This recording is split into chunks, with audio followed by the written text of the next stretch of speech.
Hey, what's going on YouTube? Alabama Reloader here. So coming to you today with the second video in this 6.5 PRC series. And I wanted to show you the target from when I went out and shot the sort of the velocity slash pressure test, if you want to call it that, using this Norma brass with the 3 different solid copper options that I tested using Ramshot Magnum powder. I think the process for this stuff, because again, I'm not dealing with a ton of brass here. I don't plan on wet tumbling this brass. I'm just going to resize it, decap it, resize it, and continue to load it as it sits. Of course, I'll wipe off the neck and everything and all that, and do the chamfer and the deburr and trim the brass. All of my other normal processes, we'll say. But I am going to skip out on the wet tumbling, again, just because the quantity is so low on the pieces of brass that I'm working with. So, still haven't decided whether or not I'm actually going to pick up, some new brass. I just haven't really decided that. I've got a project in the works that I've sort of been focused on and putting all of my attention and effort towards, and everything else is sitting on the back burner, including this. But yeah, let's go over the target. So this is a target I used previously. I took it to the range, and I believe this was the 243 Winchester target where I was using hybrid 100V. So what are we looking at? The first 4 shots out of the gun, I was using the Meguiar Ballistics 125 grain copper rose hollow point. And that's these over here, right? I use that to basically get the scope zeroed. I just did a bore sight on it and wasn't too bad, wasn't too far off. But this was actually the very first shot with that combination. And then shots 2, 3, and 4 were here. And then also, that was the one where I had like a couple of extra pieces because I had 17 total pieces with this Norma stuff. So I decided to make the last group with the Meguiar Ballistics. I decided to make it, or the last charge weight, I decided to make it a 3-shot group. And so once I shot those first 4, I went ahead and adjusted the scope over. I went a little too far over. I didn't know how far I was making an adjustment. Obviously, there's no grid pattern or anything to kind of tell you. I tried to hold the gun as still as possible and make the adjustment over. But I went a little too far left. Then I shot the next 3. So this was that 60, I believe it was 63 grain group. 1, 2, 3. That came in at 1 1/4 inches. Not bad at all. Again, that was just random charge weights that I was testing, and just because I had those 2 pieces of brass extra, right, I decided to tack on a couple more and just make it a 3-shot group, see what it looks like, right? I plan on going back. That's what I'm going to do now. I'm going to walk you through resizing and sort of re-prepping, if you will, the brass, so we can go back and test this bullet powder combination, see if it shoots at those charge weights that I've tested previously, just checking for velocity and pressure and all that. Everything looked fine, no issues, no concerns, no worries. Which is good, because this is a bullet that obviously there's no load data for, and so you just have to be mindful of that and choose a starting point and a charge weight range that is reasonable, right, based on the amount of information that you can gather. The next 5 shots were these guys here. These were the Barnes, right? So it was the first. So that was the first one out of the bunch, and then these are the next 4. Right here, using the Barnes 127 LRX, 127 grain LRX. And then the last 5 were these guys. First one up here, and then the next 4. And these were the Hornady 130 grain CX. These don't apply. This is some 243 Winchester stuff. So, so good stuff there. We're gonna kind of go through the process of, I think, this first round of testing with the Norma in terms of group testing. I will just do 4-shot groups. One will be a 5-shot group, just because, again, we have that weird odd number of brass. So I'll just do some 4-shot groups. Of course, gathering velocity data the whole time with the Garmin chronograph. But that'll be the plan. That'll be what we test first.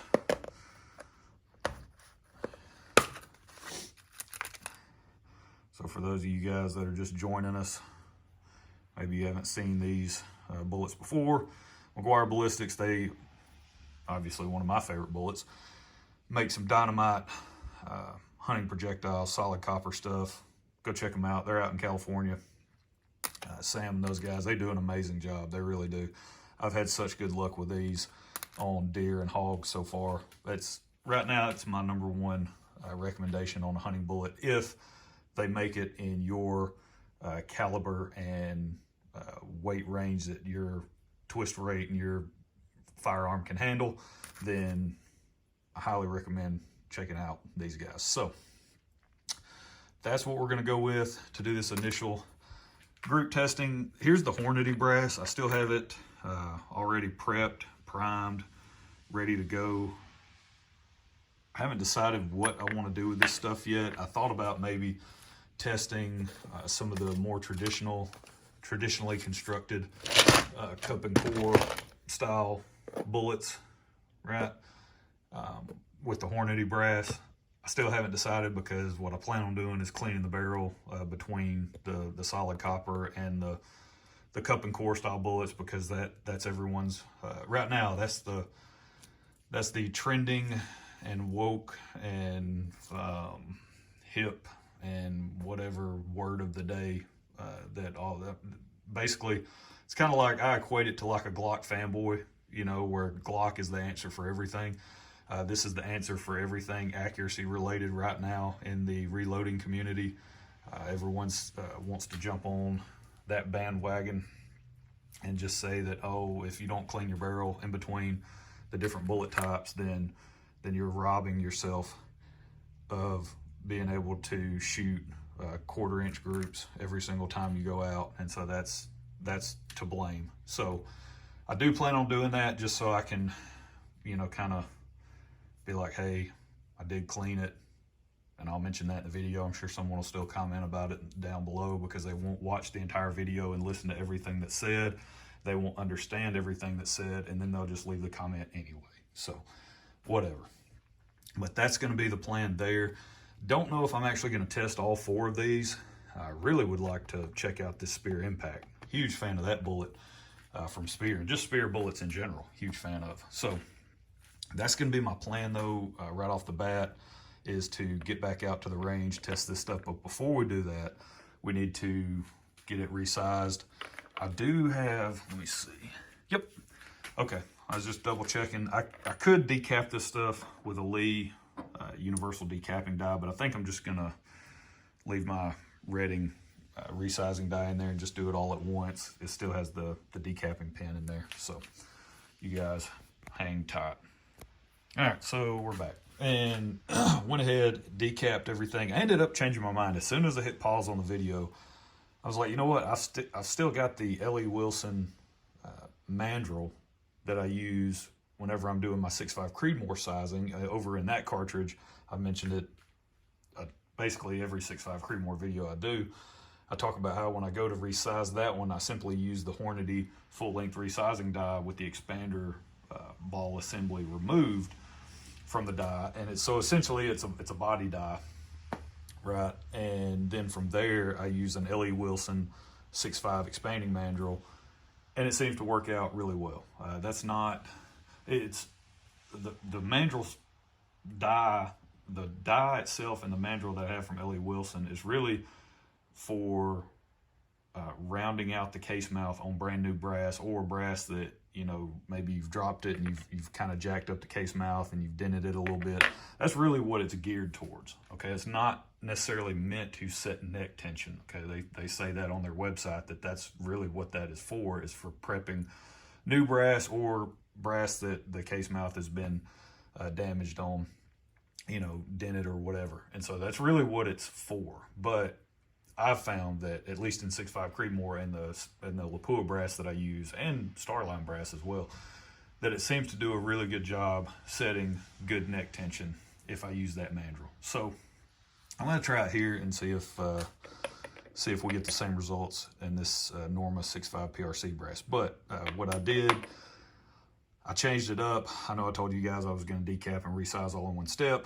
Did not do that. I went ahead and put this in, decapped everything, pulled out the decapping and expanding assembly from this Redding die, full-length sizing die, and went ahead and just used it as a body die. Same deal. No issues sizing with this thing, so again, referencing the problems that Johnny's reloading bench had. If you go back and watch his couple of videos that he made on 6.5 PRC, the first one when he gets into it, and the resizing issues that he has out of these Redding dies, obviously they fixed that issue pretty quick. Seem to have no problems whatsoever with the resizing. So on this, you can see basically getting down to the base of the case, everything's resized, no problems whatsoever. Using the Redding Imperial sizing die wax, that stuff works really, really well. So that's going to be my plan. I will trim the brass. I'll go through and measure everything, and I'm not going to trim until we reach the recommended trim length. Once the brass gets too long and kind of we hit that number, then I will go ahead and probably trim to on the higher end of that measurement, that case dimension. So what I'll be using to trim the brass though is not the little Lee cutter case length gauge deal in my Case Prep Express that I've shown I don't know how many times. Absolutely love this little setup. This is like a $9 cutter that you can get on Midway. It goes right into your brass prep station. It threads. I think it fits basically all of the ones that are on the market from the major manufacturers. So you just go buy this. Again, it's like $9, or at least it used to be. And then get your Lee case length gauge for whatever cartridge you're reloading. I've got a bunch of them here. You screw that in, and then of course you use your shell holder, the appropriate shell holder. This is a number 2, which is not appropriate for 6.5 PRC, but for stuff like 30-06, 308, all that stuff, this is the one you're going to want to use. Then you just tighten it down and you trim your brass. I like doing it that way because I can trim each piece and then perform the other functions that I like to perform in my brass prep all in one step, and I have a finished piece of brass, right? I'm not going to be doing that with a 6.5 PRC. I don't have a 6.5 PRC case length gauge from Lee. So what I'll end up doing is trimming everything over here on this Forster case trimmer. Pick that up used from Duck Creek Sporting Goods. Denny out there at Duck Creek, he does a great job. Love checking out his website and seeing all the stuff that he's got available. He had this in the reloading section of his store, and I think it was $50 shipped. You know, came with all the pallets. Got all the pallets in there in their bags. So yeah, good stuff. It works really well. I've used it. Really, the main reason I got it was for 30 Thompson Center, because I could not find a Lee case length gauge for 30 Thompson Center. Couldn't find one anywhere. Don't even know if they make one. So I assume they do, but I couldn't find one. And so I ended up, because I have a 30 TC, ended up picking that up just for 30 TC. But I've used it a little bit for other things like 25-06 or stuff like that. So I'm going to use it here in 6.5 PRC. Again, once our brass gets to the point where it needs to be trimmed.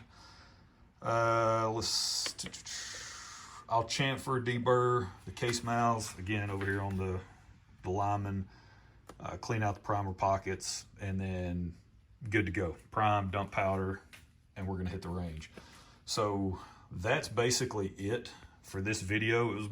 This video is more of a thought process sort of video, and hey, here's what is going to be coming up next. Here's what I'm looking at. Here's the things I'm thinking about doing.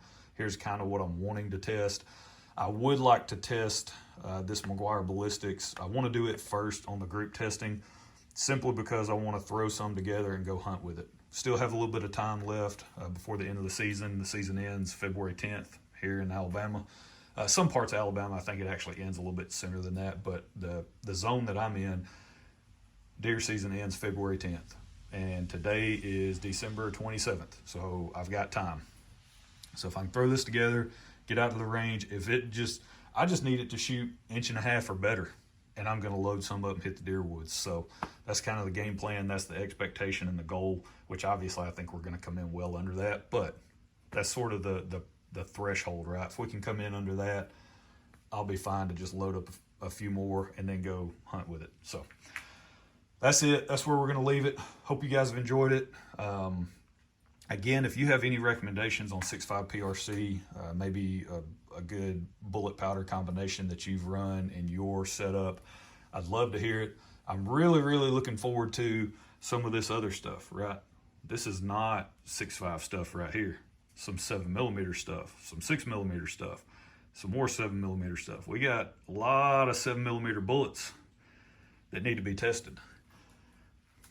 So, just saying. Looking forward to that, but that's it. That's where we're going to leave it. Hope everyone had a very Merry Christmas. Again, praise the Lord. We are beyond blessed. Just so thankful that He loved us, and continues to love us enough that He sent His Son, Jesus Christ, to die on the cross for us, celebrating His birth. That's what Christmas is all about, right? He came for us. He came for me. He came for you. He loves us that much. So just super thankful for that. But that's it. That's where we're going to leave it. Hope you guys enjoyed it. We'll catch you next time. Y'all have a good one.